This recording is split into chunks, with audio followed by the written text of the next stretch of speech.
Where Things Went. Chapter 3. The city, seen as a blur, now wove itself into a frightening maze that kept Sleet locked inside. Or perhaps it was casting her out. She couldn't tell. The streets themselves were situated for foot travel.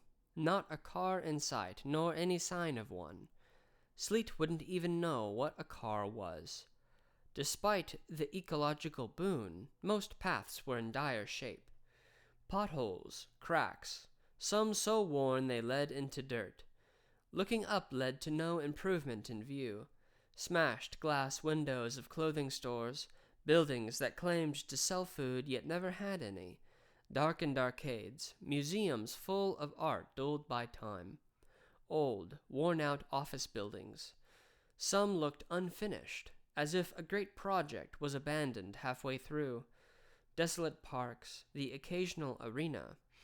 What most interested her were the other theaters she found, some much more grand, yet not without their own decrepit stains to match the rest of the urban landscape. The more she explored, the more apparent the layout of the city became. All centered around that tower, all led toward this tower. The featureless rectangle jutted up from the ground in alien-like fashion. There was a smooth, glossy sheen that reflected the orange-red sky of the setting sun. Despite this clear centrality, Sleet was certainly being pushed away, led away by her own lack of direction, or guided by something else. An uncomfortable, sinking feeling began to well up inside her. A paranoia of prying eyes spying on her as she moved aimlessly throughout this bizarre place. Increasingly, as she marched onward, the city became sparser. Buildings turned into huts, shacks, all things spread greatly over fractured foundations. Then, darkness approached. The light of the sun met a suspicious wall, not of material, but of blackness.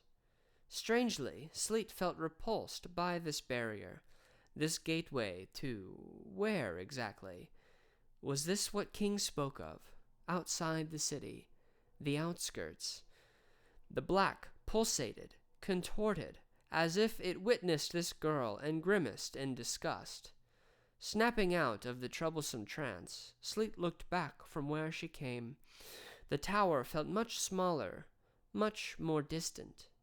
How did she get all the way out here? This wasn't the city. This wasn't her home. Before woe consumed her, a familiar, single step echoed once again. Quickly, Sleet took cover behind a dreary merchant stand.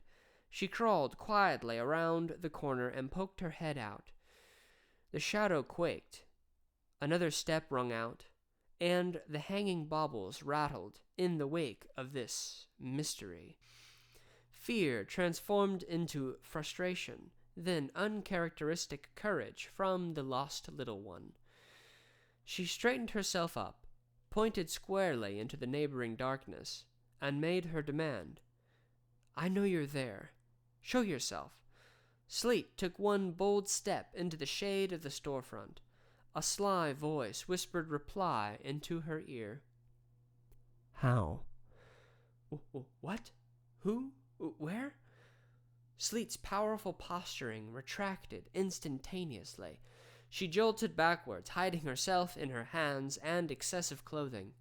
Against her better judgment, she peeked one piercing white eye through her fingers to behold the moving shadows before her.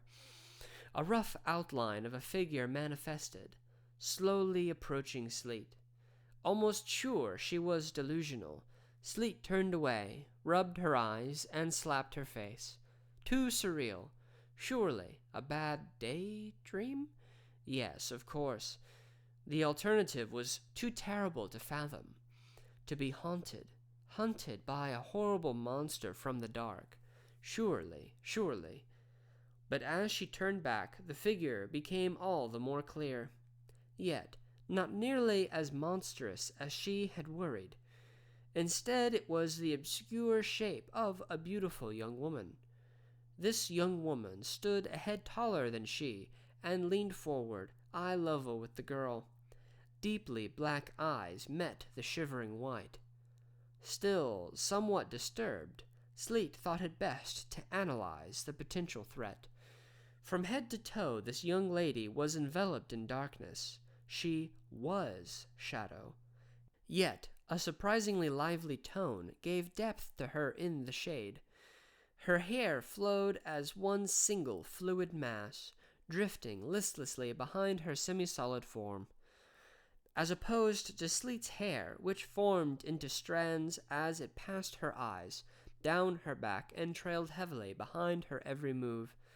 The woman wore a curious expression on her smooth face. This expression was the only thing she wore. She was naked, like that of a mannequin at a dressing store. Maybe less like a mannequin and more like an excellent sculpture, a work of art. She unfolded her arms crossed behind her back and stood up. She looked down at her smaller, lighter counterpart to give the warmest, friendliest smile an odd shadow creature could, which ultimately presented a more mischievous impression. Perhaps that was not without merit. Are you my shadow? Sleet stuck her hand out once more to test the existence of this apparition. The shadow's smile faded. She let out a dramatic sigh. No, Sleet, I'm not your shadow, but I can be. Once Sleet's hand returned to the darkness, the shadow gently grabbed it and placed it on her cheek. Puzzled, yet placed at ease, Sleet too released a sigh, not of weary for childlike ignorance, instead of relief. You know my name. The woman suddenly released Sleet's hand and herself took a step back. Concernedly she answered, Well, of course I know your name. It's written on your lovely face. How could a lovely girl not have a lovely name like Sleet? Before Sleet had time to answer the rhetorical question, the woman stuck out her hand and interjected, My name is Fane. Sleet looked at the hand intently, but did not know what to do with it. Instead, she nodded in reply and said, That's a pretty name. Still, she shifted uncomfortably, but this time for a different reason. There was a problem, and maybe Fane could be the solution. Mustering up her elusive courage, she confided in Fane. Say, Miss Fane? Yes, Sleet. Could you help me? Fane smiled once more. Of course, dear, whatever with. I'm lost. I need help getting home, and you're the only one I've seen in forever. And... Sleet drooped low, a defeated, pitiful slump on the verge of tears. She had nowhere else to turn but to this stranger who she wasn't even sure was real. But if there's a chance to get back home, Sleet could put this whole ordeal behind her. Her mind wandered briefly back to that film of the plane spiraling down to the ground. Would it? Could it recover? I wonder. Now, don't cry. You're in luck, sweetie. I know where everything is. I'm good at things like this. But I do wonder, how did you end up here? Fane spoke soothing words and lifted Sleet's chin.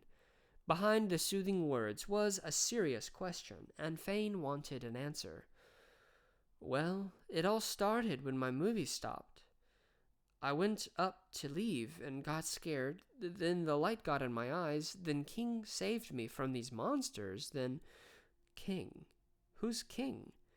Sleet regaled Fane of her misadventures, the wealth of King's hideout, but failed to mention the possession King himself held most dear.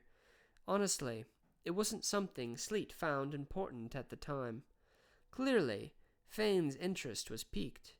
A mumble under her breath, a sure nod. She returned to Sleet with an exhilarating promise. Well, that's quite the tale. I'd love to meet this king someday. But first, let's get you home." Sleet didn't say it, but she cheered a roaring cheer inside herself, ecstatic at the chance to finally have everything back in its place. Fane stuck out her hand again, inviting that same handshake that Sleet failed to grasp before. But this time, Fane instructed her, "Grab my hand." Sleet did as she was told. Then Fane swiftly spun her around and launched her out into the sunlight. Trip, skip, stepping into the light, Sleet regained her footing, only barely. Puzzled again, she looked frantically for her new friend, but saw no one. Her shadow spoke back to her, "Sleet, this way."